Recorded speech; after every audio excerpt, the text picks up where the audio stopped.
ఈ రోజుల్లో పెరుగుతున్న పోటీతత్వంతో ఉద్యోగం పొందడం చాలా కష్టమైపోయింది. ఎందుకంటే మారుతున్న ప్రపంచంలో ఉద్యోగం పొందాలి అంటే చేతిలో డిగ్రీలు, భారీ ర్యాంకులు, మార్కులు ఉంటే సరిపోదు. కాస్త డిఫరెంట్ గా ఆలోచించి మనం కూడా ఉన్నాం అని ఉన్న వేల మందిలో గుర్తింపు పొందాల్సిన అవసరం ఉంది. ఇక మొట్టమొదటిగా మనం ఒక ఉద్యోగం పొందినట్టయితే ఈ ప్రపంచంలో విజయం సాధించడానికి ఒక పునాది ఏర్పడినట్టే. ఒకే విషయాన్ని ఏ ఇద్దరు వ్యక్తులు కూడా ఒకలా చూడలేరు. ఒకరికి మంచిగా అనిపించవచ్చు, మరొకరికి చెడుగా అనిపించవచ్చు. అయితే ఓ ఇంటర్వ్యూలో ఓ చిక్కు ప్రశ్న అడగగానే దానికి ఆ వ్యక్తి చెప్పే సమాధానం మీద అతడి భవిష్యత్తే ఆధారపడి ఉండొచ్చు. ముఖ్యంగా యువత ఇప్పుడు ఐఏఎస్ ఉద్యోగాల్లో, అలాగే గూగుల్ లాంటి సంస్థల్లో ఉద్యోగాలకి విపరీతంగా పోటీ పడుతూ ఉన్నారు.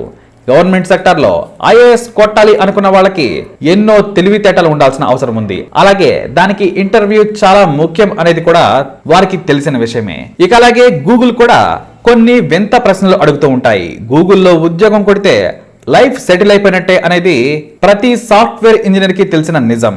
అసలు ఇంటర్వ్యూలో సాధారణంగా ఏం జరుగుతుంది అనేది మనం ఒకసారి చూద్దాం.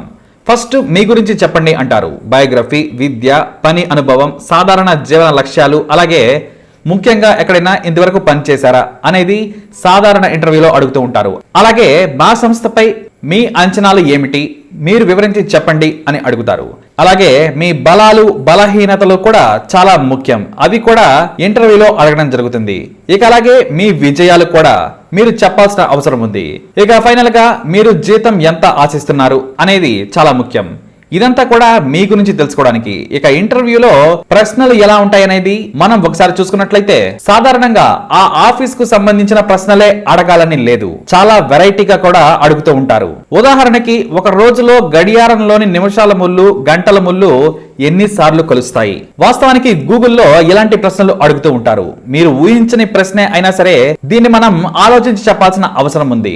ఒక రోజులో 22 సార్లు నిమిషాల ముళ్ళు, గంటల ముళ్ళు కలుస్తాయి. అర్ధరాత్రి 12 గంటల నుంచి మొదలుకొని 1, 5, 2, 11, 3, 16 నిమిషాలు, 4, 22 నిమిషాలు, 5, 27 నిమిషాలు, 6, 33 నిమిషాలు, 7, 38 నిమిషాలు, 8, 44 నిమిషాలు, 9, 49 నిమిషాలు, 10, 55 నిమిషాలు, ఇలా పగలు మనకు ఆ ముళ్ళు కలుస్తాయి. అలాగే సేమ్ ఇవే సమయాల్లో మధ్యాహ్నం కూడా మరోసారి కలుస్తాయి. అంటే ఒక రోజులో 22 సార్లు నిమిషాల ముళ్ళు, గంటల ముళ్ళు కలుస్తాయి. అయితే ఇలాంటివి మనం ఆలోచించి చెప్పాల్సిన అవసరం ఉంటుంది. ఇందుకు తగ్గ టైం కూడా ఇవ్వడానికి అవకాశం ఉంటుంది. కానీ ఇవాళ రాత్రికి డిన్నర్లో ఏం తిందాం అంటారు. ఆ ప్రశ్నకు మీరు టక్కున సమాధానం చెప్పాలి. మరి ఏమి చెబుతారు? అసలు ఇంటర్వ్యూకి ఆ ప్రశ్నకి సంబంధం ఏమిటో తెలుసా? ఒక లీడర్గా తాను తీసుకునే నిర్ణయాలపై స్పష్టత ఉండాలి. ఒక నిర్ణయం తీసుకోవాలి, దానిని టీంలోని అందరూ పాటించేలా చేయాలి. అందుకని మీరు ఖచ్చితంగా ఇది తిందాం అని సమాధానం చెప్పాలి. అక్కడ మీరేమి తింటారో అనవసరం, మీ ఆన్సర్ ఎలా ఉందో అన్నదే చూస్తారు. అలాగే మీరేదో ఇంప్రెషన్ కొట్టేద్దామని మీరు ఏది తింటే నేను కూడా అదే తింటాను అన్న సమాధానాలు ఎక్కడ అసలు పనికిరావు. ఎందుకంటే లీడర్ లక్షణాలు ఉన్నాయో లేదో ఇలాంటి ప్రశ్నల ద్వారా తెలుసుకుంటూ ఉంటారు. ఇక అలాగే తక్షణమే ఒక ప్రాబ్లం ని సాల్వ్ చేయాలి. దీని గురించి తెలుసుకోవడానికి కూడా కొన్ని ప్రశ్నలను సంధిస్తారు. గడ్డివాములో గుండు సూది వెతకడానికి ఎన్ని దారులున్నాయి? ఈ ప్రశ్న గురించి గూగుల్లో అడగడానికి అవకాశాలున్నాయి. ఎందుకంటే బిజినెస్ అసోసియేట్ ఉద్యోగం కోసం వచ్చిన అభ్యర్థిని గూగుల్లో అడిగిన ప్రశ్న ఇది.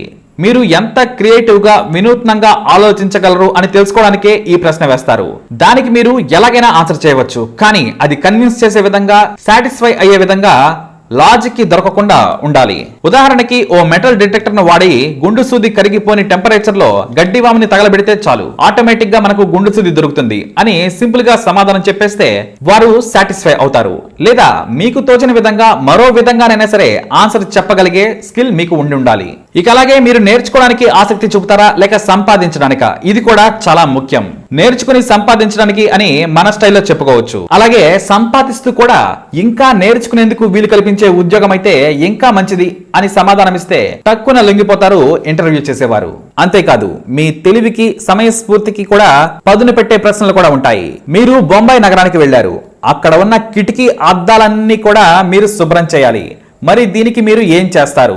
ముంబై నగరం మొత్తం కిటికీలకి మీరు ఎంత తీసుకుంటారు అని ప్రశ్న సంధిస్తే మీరు వెంటనే చెప్పాల్సిన సమాధానం అన్నిటికీ లెక్కలు వేస్తూ మొత్తంగా సాయంత్రం లోపు ఒక బడ్జెట్ ఇవ్వడం కాదు. టక్కున ఒక కిటికీకి ఒక డోర్ కి నేను ఇంత తీసుకుంటాను అని చెప్పేస్తే చాలు. ఇలా రకరకాల ప్రశ్నలు గూగుల్ ఇంటర్వ్యూస్ లో అడుగుతూ ఉంటారు. మ్యాన్ హోల్ కవర్స్ ఎందుకు గుండ్రంగా ఉంటాయి? దీనికి సమాధానం ఏమిటంటే తనకు తానుగా పడిపోని ఏకైక ఆకారం సర్కిల్ ఒకటి మాత్రమే. ఇక అలాగే ప్రశ్న సింపుల్ గా ఉన్న తెకమక పెట్టే ప్రశ్నలు చాలానే ఉంటాయి. మనకు 30 రోజులు ఉన్న నెలలు ఉన్నాయి, 31 రోజు ఉన్న నెలలు ఉన్నాయి. మరి 28 రోజులు ఉన్న నెలలు ఎన్ని ఉన్నాయి అంటే ఫిబ్రవరి 1 28 రోజులు కాబట్టి టక్కున ఆ సమాధానం చెబితే జాబ్ పోయినట్లే. ఎందుకంటే ఏడాదిలో ఉన్న ప్రతి నెల కూడా 28 రోజులు ఉంటాయి. సో ఇలాంటి వాటికి సమయస్ఫూర్తితో మనం ఆన్సర్ చేయాల్సిన అవసరం ఉంటుంది. ఇక ఇదిలా ఉంటే ఐఏఎస్ లాంటి ఉద్యోగాల్లో మాత్రం ప్రశ్నలు మెదడుకు పదును పెట్టేలా కాకుండా భిన్నంగా ఆలోచించేలా ఉంటాయి. ఈ నేపథ్యంలో ఒక ఇంటర్వ్యూ హాల్లో చాలా మంది టెన్షన్ పడుతూ తమ వంతు ఎప్పుడొస్తుందా అని ఎదురు చూస్తూ ఉంటారు. అలాంటి ఇంటర్వ్యూలలో మనకు ఇంకా ఇరిటేషన్ కలిగించేలా ప్రశ్నలు ఉంటాయి. ఉదాహరణకి నీ చెల్లి నగ్నంగా నీ ముందుకు వస్తే ముద్దు పెట్టుకుంటావా అని అడుగుతారు. నిజం చెప్పాలంటే ఇది అసభ్యకరమైన ప్రశ్న అని మాత్రం అనుకోకూడదు. అక్కడ తెలివితేటలే ముఖ్యం. ప్రశ్న అందుకున్న వ్యక్తి వెంటనే సమయస్ఫూర్తితో ఆలోచించాల్సిన అవసరం ఉంటుంది. దీనికి సమాధానంగా మీకు సమయస్ఫూర్తి ఉంటే గనక ఖచ్చితంగా ముద్దు పెట్టుకుంటాను. ఎందుకంటే నా ముందుకు అలా వచ్చిందంటే నా చెల్లి ఎంత చిన్నదో నాకు అర్థమవుతుంది. 8 నెలల వయసు ఉన్న నా చిట్టి తల్లి నా ముందుకు వస్తే ముద్దు పెట్టుకోక ఏం చేస్తాను అని సమాధానం ఇచ్చేశారు ఇలాంటి ఇంటర్వ్యూకి వెళ్ళిన ఓ ఐఏఎస్ అధికారి. దానికి వెంటనే అతను ఆ ఉద్యోగానికి అతన్ని సెలెక్ట్ చేసేశారు. అందుకే ఇంటర్వ్యూలలో ఏదైనా ప్రశ్న అడిగినప్పుడు ప్రశ్న ఎలాంటిది అని ఆలోచించకుండా దానికి సరైన సమాధానం మాత్రమే చెప్పటం తెలివైన వాడి లక్షణం. అలాగే మహిళా అభ్యర్థులను కూడా తికమక పెట్టడానికి ఇంటర్వ్యూలో బలమైన ప్రశ్నలే సంధిస్తారు. నీ 2 కాళ్ల మధ్య ఏముంటుంది అని ఒక మహిళా అభ్యర్థిని ప్రశ్న వేశారు అధికారులు. ఏమాత్రం తొందరపాటు లేకుండా ఆ మహిళ దానికి సింపుల్ గా ఆన్సర్ చెప్పేసింది. ప్రతి మహిళ 2 కాళ్ల మధ్య గర్భం ఉంటుంది అని చెప్పింది. అంతే, అక్కడున్న వాళ్ళంతా కూడా షాక్ అయ్యారు. ఈ మానవ సృష్టికి మూలాధారం అంటూ ఆమె సమాధానం చెప్పింది. సింపుల్ గా ఆమెనే ఐఏఎస్ వరించింది. నిజానికి ఇలాంటి ప్రశ్న ఎదురైతే చాలా మంది మహిళలు అవతలి వారి దవడ పగలగొట్టేస్తారు, అలాంటి కసి తెచ్చేసుకుంటారు. కానీ ఐఏఎస్ అధికారిగా ఎంపికయ్యే వారి మానసిక స్థితి సాధారణ మానవులను దాటి ఉండాలి.